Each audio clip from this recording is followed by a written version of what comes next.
Yep. So the microphone picks up pretty well in the area in the room, so you don't have to get too awful loud. Okay. So we're going to go with, this is Dr. Patrick. He's going to give you his full name. I'm going to let him do that because I'm going to butcher that over Immunological Emergencies. So go ahead. The floor is yours, sir. All right, my name is Dr. Kelly Langeluttig-Patrick. I'm a first-year resident up at Freeman Hospital, and I have a hard follow on following trauma with immunological emergencies, but I will do my best. This won't be as visually stimulating as the previous presentation, mainly because they really boil down to the ABCs, airway, breathing, circulation, and there's so much crossover between the different issues. So these issues with ABCs can really require rapid assessment and treatment, whether you're talking about airway issues, circulation issues that lead to perfusion. And I don't know how common it is on the ambulance, but as far as the emergency department goes, allergic reactions are a good quarter of the percentage of patients that walk through our door, or sometimes come on ambulances, but they can involve airway obstruction. They can give you clues such as stridor, wheezing. Patient can be sitting down in what we call the tripod position with their hands up against their knees, lean forward, a lot of respiratory effort with supraclavicular retractions in between the clavicle and the neck. It can kind of pull in when they're breathing really hard, or sometimes, depending on the patient's build, if they're skinny enough, you can even see retractions between the ribs, typically on older patients that are a little more frail. And then cardiovascular collapse is another big one, where you can get hypoperfusion to tissues, and typically you can, to assess perfusion, if you aren't seeing overall discoloration like blue skin or pale skin, you can pinch the edge of the fingertips for capillary refill, and normal would be under 2 seconds. Anything over that would be hypoperfusion, and that's one of the easiest ways to tell whether you're having hypoperfusion in a patient, because sometimes, despite what might be going on underneath the skin, it's not always evident on the surface. And broadly, this covers anaphylaxis, anaphylactoid reactions, which can present similarly but usually are more delayed. Asthma has crossover here to simple allergic reactions such as bee sting that creates a little swelling, although I doubt that that'll present to EMTs, paramedics, although I've seen people show up for a whole lot less than that.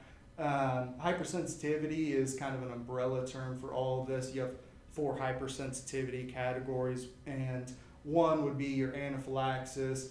4 is more towards your anaphylactoid reactions, just different cells responding, and they can usually present a little later on. Then there are collagen vascular diseases, and we'll get into that a little bit later, as well as transplant-related disorders. Those last 2 really aren't super common, but they're kind of an important cue when you're talking to a patient, about their history, to cue you in on what might potentially happen on down the line. And as previously mentioned, you've got to be prepared for acute airway obstruction, cardiovascular collapse, and these allergy-related emergencies, because they can happen as soon as under a minute, when they're exposed to some type of allergen, or they can present even hours later. And during the entire course of when you're with these patients, even if they're successfully treated initially, these symptoms can rebound, and so it requires frequent vital assessment, usually in at most like 5-minute intervals, but ideally sooner than that if possible.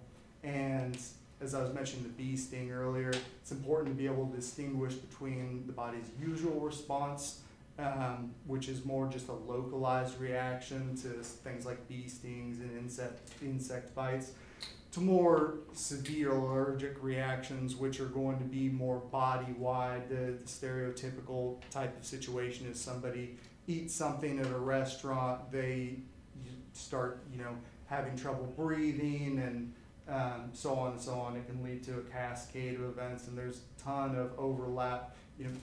Airway obstruction, cardiovascular collapse are not mutually exclusive. Those can be going on simultaneously and might require simultaneous treatment, or they might be one or the other. And just basic definitions for kind of a background on everything. And allergen is any substance that produces allergic symptoms. More specifically, an antigen is the smallest unit that can create that. And it's usually a harmless substance, such as milk or eggs, and it's a person's response to that determines whether it's an allergic reaction, which is an overreaction of their immune system to it.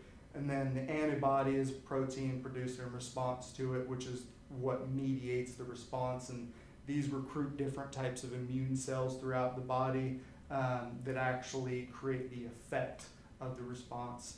And it's called an immunoglobulin. It floats around in the plasma. And the plasma with blood is how it produces the effects. If you get bee sting down on your foot, how it can create respiratory compromise at the other end of your body. And the allergic reaction itself is an abnormal immune response because, as we mentioned, it could be something as simple as milk or eggs, which to the vast majority of people is not something that would cause any harm, but someone's immune system gets basically, produces these antibodies towards something that it shouldn't, so it's just an abnormal response. And for the types, as previously mentioned, you get the local reaction, and that's usually like your, we call it urticaria, like a swelling of the skin, like an induration just around like an insect bite or something like that. It can be warm and red, but it usually doesn't produce any effects far from where that actual insult to the skin occurred. And then there's a systemic reaction, which is going to be more pertinent to the emergent treatment of these patients, where it occurs throughout the body, can affect multiple systems. By definition, it has to affect two or more systems, such as your skin or your circulatory system. And as I previously mentioned, it can be something as simple as ingesting the allergen.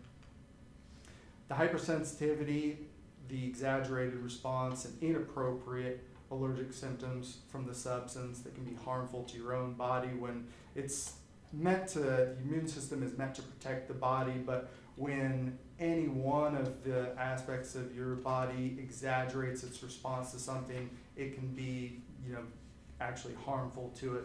And anaphylaxis being the most extreme example of that, and that usually is going to involve circulatory issues and breathing issues.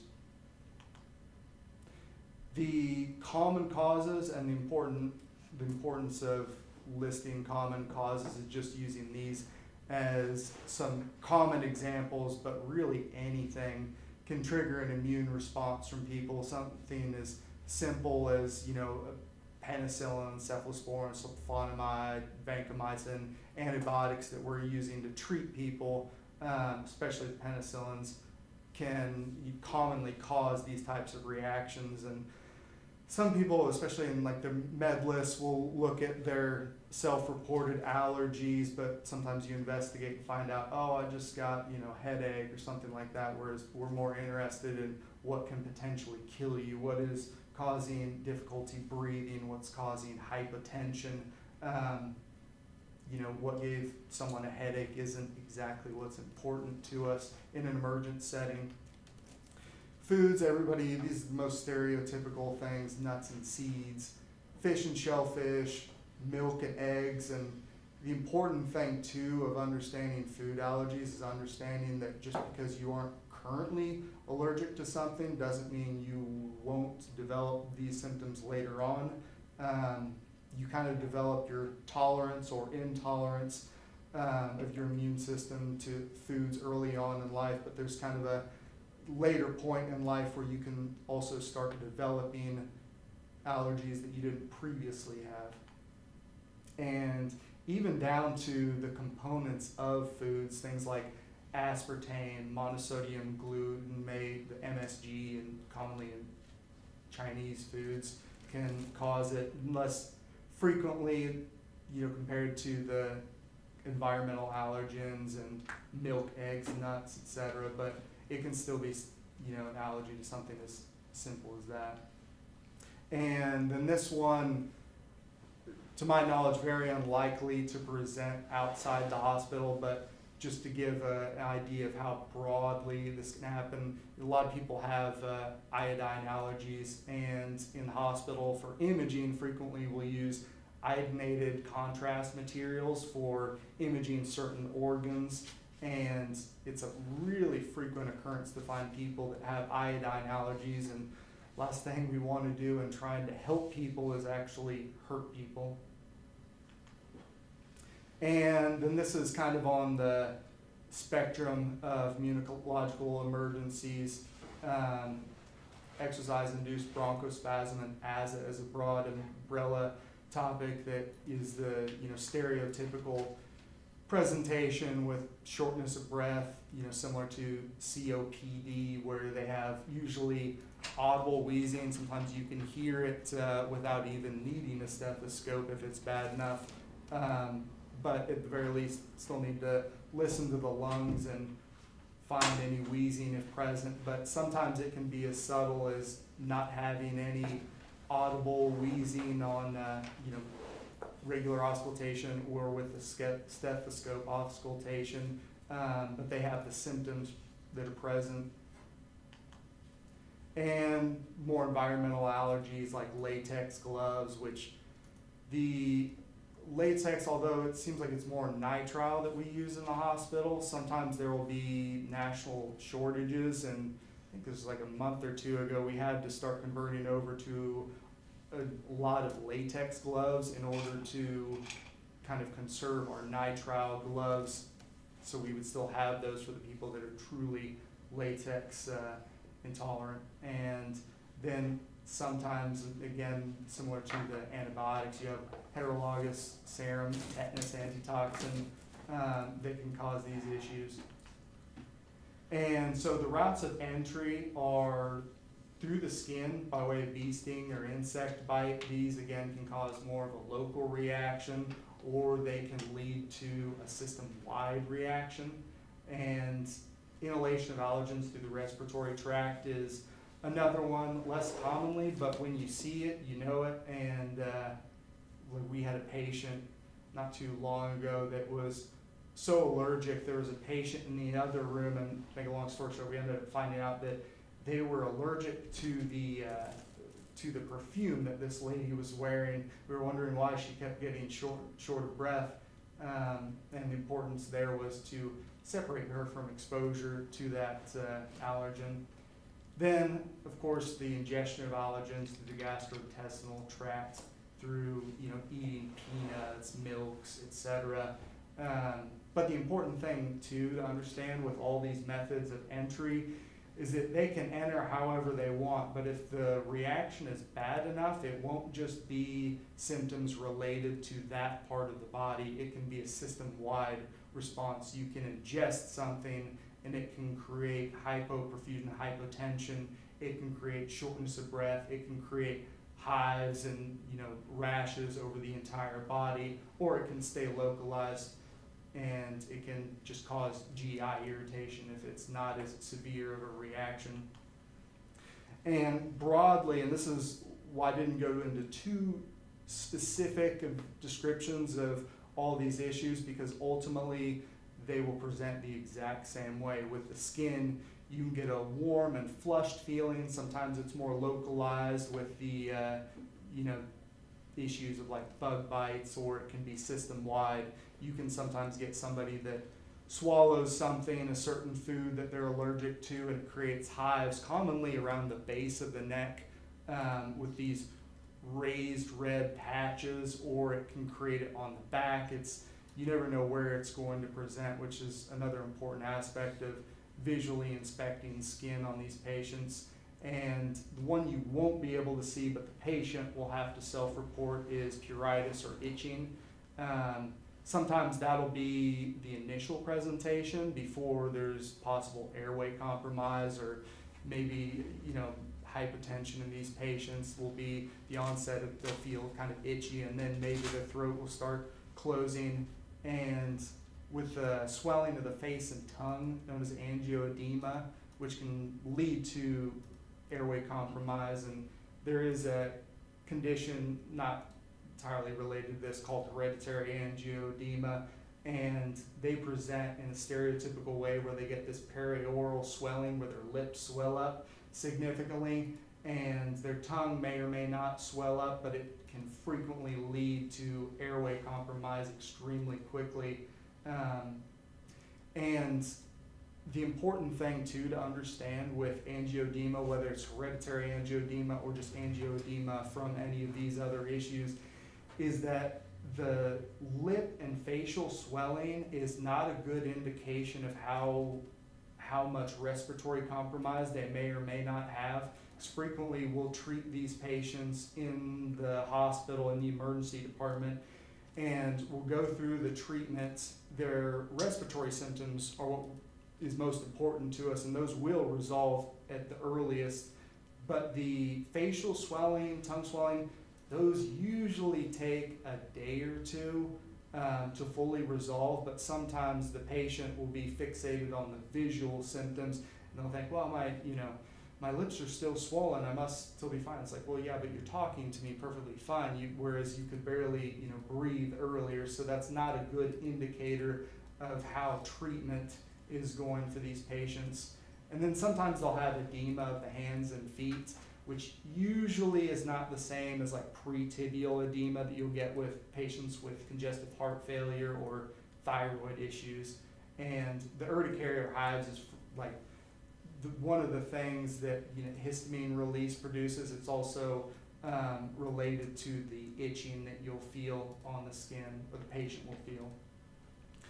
And then for the respiratory symptoms, you'll get the shortness of breath with the dyspnea or wheezing. Typically with like your asthma, COPD stuff, you'll hear the wheezing, but as I stressed earlier, it doesn't always have to present with audible wheezing. It can just be a shortness of breath that you can't auscultate anything on the lungs at all. And subjectively, the patient will describe a tightness in the throat and or the chest with impending respiratory closure. That's an important one to catch if you are anticipating that they might need respiratory help. And then the stridor and hoarseness of voice is another one, although it's variable as to how often that one presents.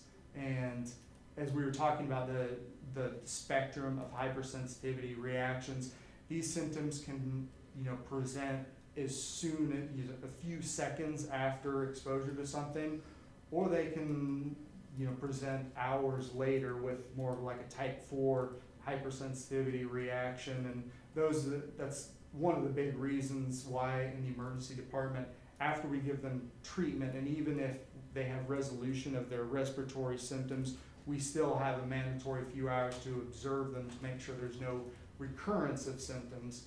And on the same note, sometimes the medications we use will wear off and we have to re-administer them too. So it might not be a delayed reaction, it might just be the same reaction the body's having, but the medication only has so long of an effect.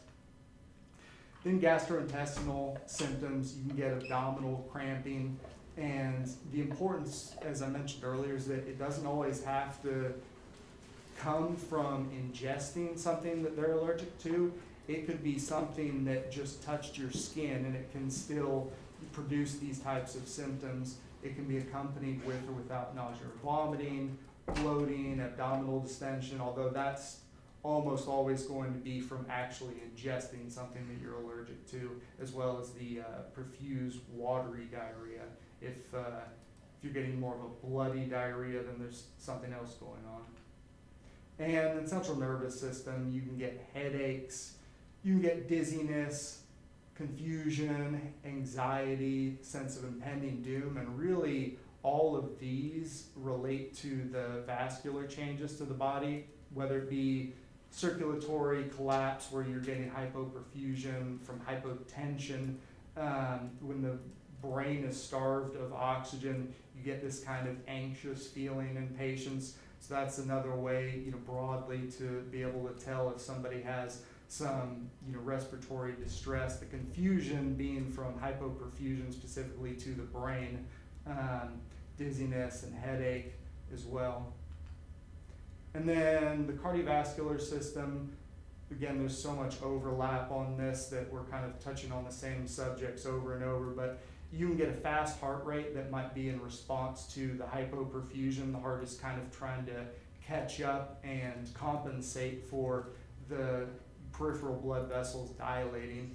You can get arrhythmias, flushed skin we mentioned, hypotension as well, decreased peripheral perfusion, and the cardiac ischemia. You can get a MI, a myocardial infarction, just from the heart overworking itself in response to these other issues. And then anaphylaxis, the simple definition is an immediate, generalized, life-threatening reaction resulting from the release of bioactive substances from mast cells and basophils. Again, this is the most extreme version of an allergic reaction, the one that is most likely to present in an emergent setting. And it's really, really important at presentation, whether it's EMTs, paramedics arriving at someone's house, or whether this patient is presenting to the emergency department, to get accurate history on these patients, to identify the cause, to identify what might be causing all of this, as well as getting medication lists, because sometimes the medications themselves can be causing these issues.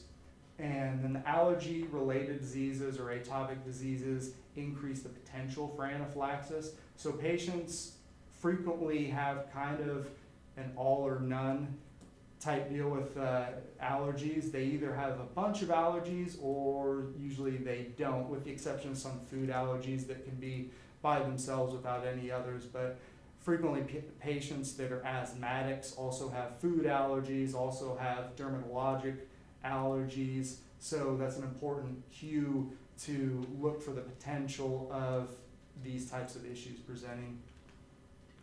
And in anaphylaxis, the chemical mediators are involving more than one body system, and it's one of those things you can't harp on enough that it might be initially affecting the skin, but you could easily 2-3 minutes later start getting airway compromise.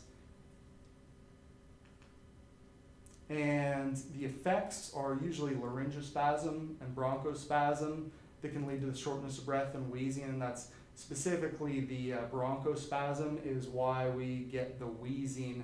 It's kind of an intermediate area of the respiratory tract, and it creates that signature wheezing sound. The gastrointestinal system motility can change, leading to the cramping with pain. It can speed up usually, and that will kind of produce the pain symptoms. If you ingested something, you'll usually simultaneously get the abdominal bloating and potential diarrhea. The cardiovascular changes leading to dysrhythmias and vasodilation we've already talked about, and all these can lead to hypoperfusion and shock. Then asthma, the exaggerated response to environmental trigger.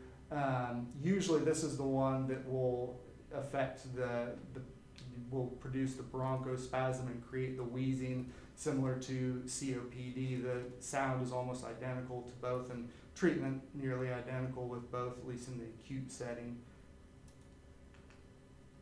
And then I'll touch on these mainly because they're really less common, but they can lead to these same presentations. Another important reason to get a patient's history to clue you in on what might potentially happen from minute to minute. But the collagen vascular diseases, systemic lupus, erythematosus, and scleroderma are autoimmune issues, typically in females, and some of them have their own clues to clue you in, like systemic lupus erythematosus can produce with what's called a malar rash. It's called a butterfly rash. It's a redness across the cheeks that specifically crosses over the nasal bridge.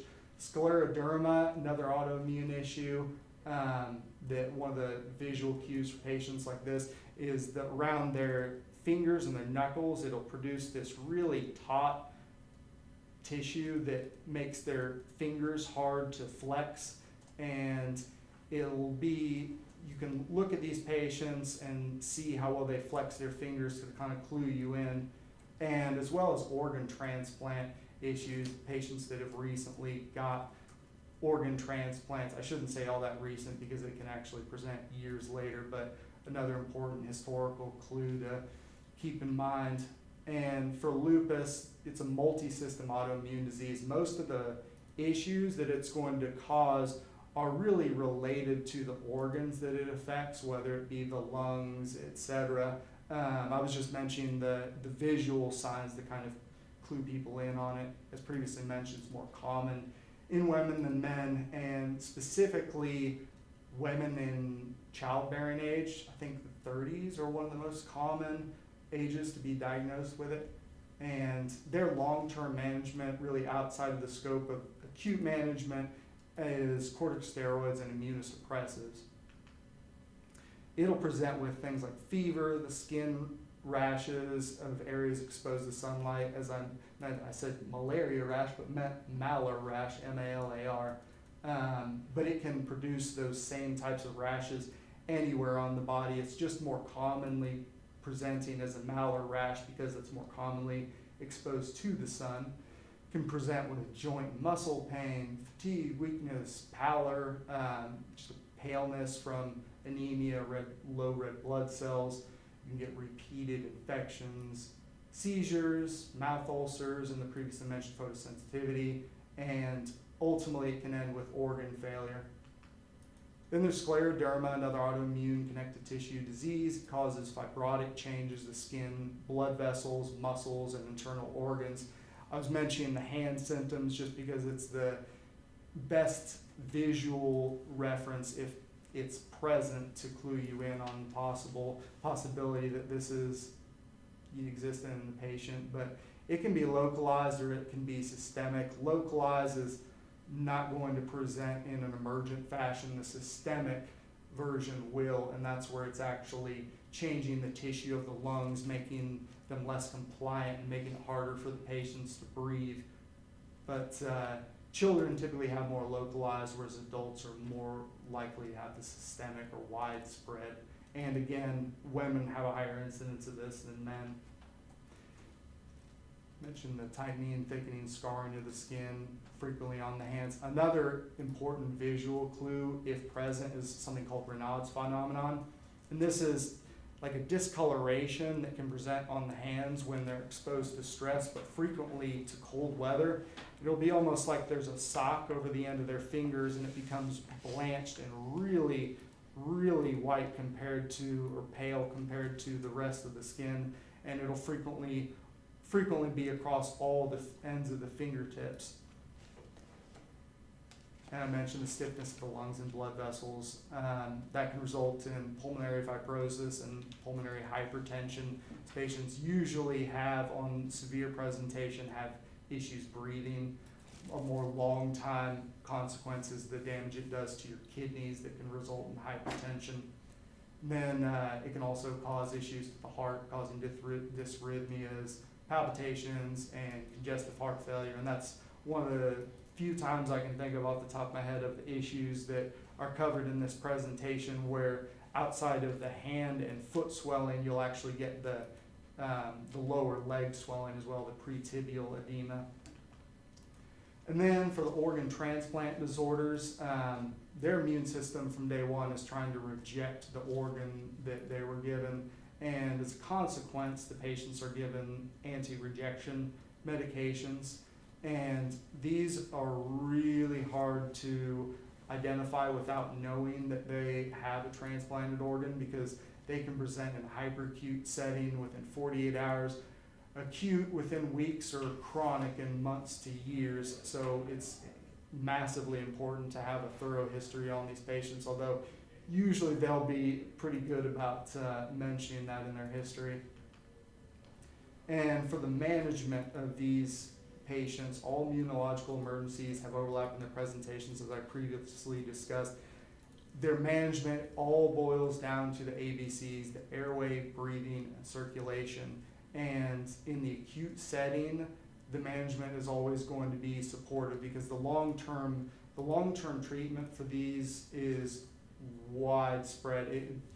None of these medications that are used in the acute setting are going to help with long-term treatment and vice versa. So the importance of obtaining a history was already mentioned, and things that can clue you in on this stuff. Sometimes the allergen will be identifiable, sometimes it won't. This is really more important for the patient in avoiding these avoiding these triggers in the future, not so much important in their acute care, other than if it's something that they're still being exposed to. So if they're still being exposed to it, the important part there would be getting rid of the antigen, separating them from whatever they're exposed to. As I previously mentioned with that patient that was in a room just separated by a curtain that was allergic to a lady's perfume, in the other room had to move the patient so they were no longer exposed to that. Some patients, I haven't seen this on younger patients, typically your older patients that have been in and around the hospital quite a bit and or in assisted living facilities will even have identification tags and bracelets, so it's important to look for those. Those can give you a quick update on that, especially if the patient is incapacitated at presentation. And I mentioned the importance of identifying all the medications. We have, medication lists frequently in the hospital, but we will always reference a patient's list that they have with them, because you never know what is the more up-to-date list, and especially with older patients that have a med list that might be 1 or 2 pages long. There could be one change on there that could be really important to know. But some patients, especially pediatrics, kids that are with their parents, will be prepared. They'll have an anaphylaxis kit, they'll have an EpiPen in there, they'll have a variety of things that are unique to their kid and treating it. It's important to transport these with the patient, and never hesitate to administer high flow oxygen.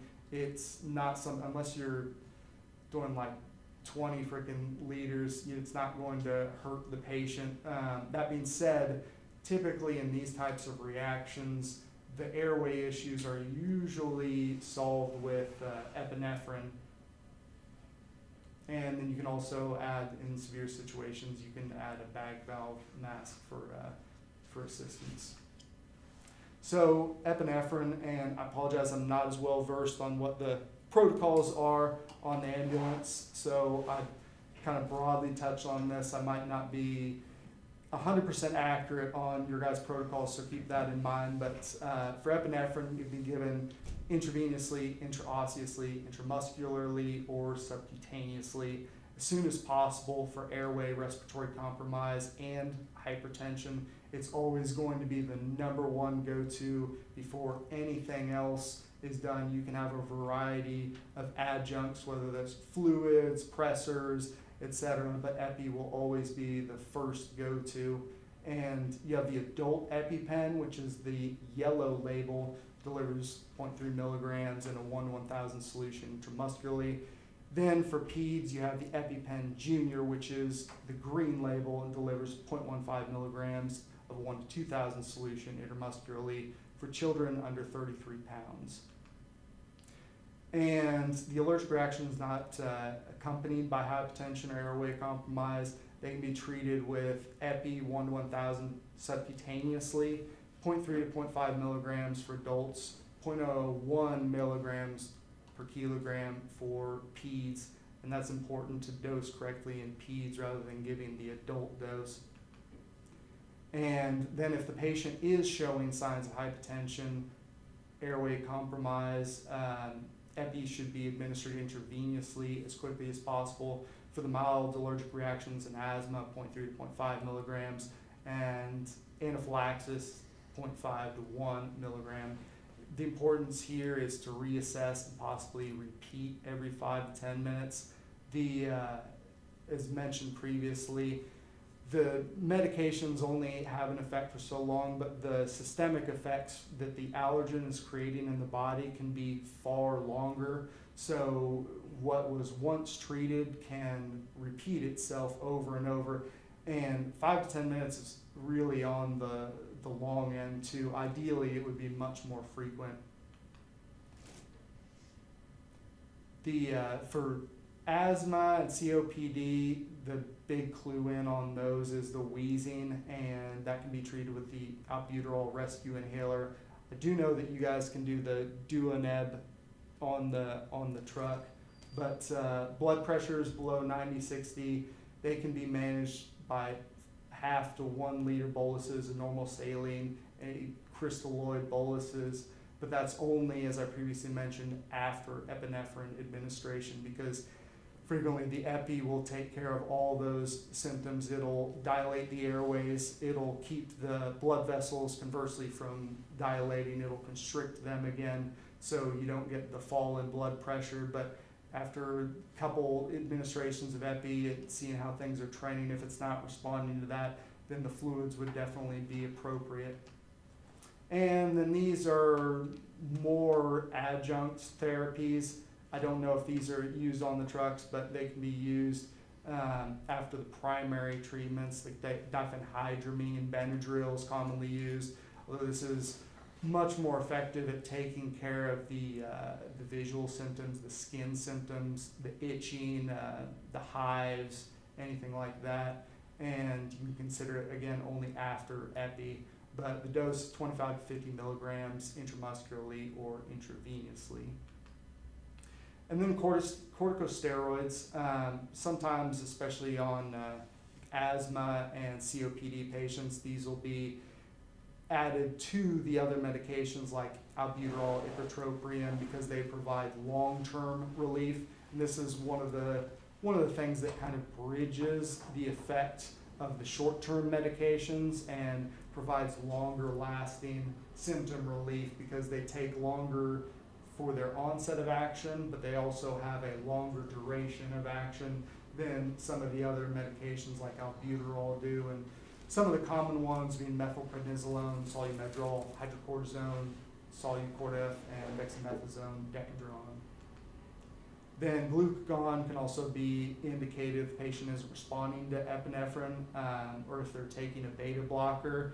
Reason being is epi has its effect on alpha beta receptors, and taking a beta blocker can block that effect, such as propranolol, esmolol, drugs like that in the patient's med list.